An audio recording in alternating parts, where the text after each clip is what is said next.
राम राम मंडळी, पूजा lifestyle YouTube चॅनलवर सर्वांचा मनापासून स्वागत करते आणि न कीप करता लास्टपर्यंत व्हिडिओ बघा. आता सर्दीचे खूप काही कारण असू शकतात.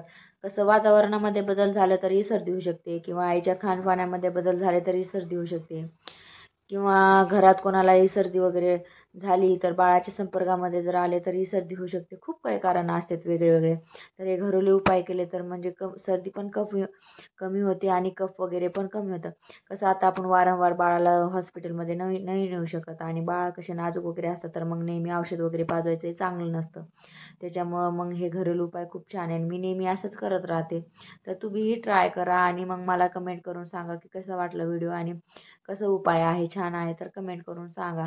तर कसं खायचे पान कुठेही भेटतात, तर खायचे पान घेऊन यायचे आणि थोडंसं बेबी विक्स आणायचं. माझ्याकडे तर बेबी विक्स नव्हतं, जे विक्स होतं तेच लावलं, एक साईडने लावायचं आणि थोडं गरम गरम करायचं. कसं गरम वगैरे केलं ना, मग बाळाच्या डोक्यावर छातीवर जर ठेवलं ना, मग त्याच्याने एकदम गरम वाफ वगैरे तयार होते आणि त्याच्याने मग लगेच सर्दी वगैरे कमी होऊन जाते.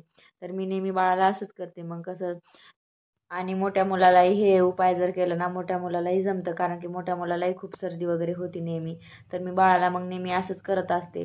आणि मग गरम गरम जर लावलं ना, आणि मग लगेच त्याच्याने ना एकदम सर्दी वगैरे कमी होती, आणि अर्धा तास वगैरे ठेवायचं. आणि मग दोनदा जर केलं ना, दिवसातून दोनदा केलं ना, मग लगेच सर्दी वगैरे कमी होऊन जाते आणि मग बाळालाही थोडं छान वाटतं. आणि न कीप करता लास्टपर्यंत व्हिडिओ बघा आणि कमेंट करून सांगा कसा व्हिडिओ वाटला. आणि प्लीज मला सबस्क्राईब करा, सपोर्ट करा आणि बेल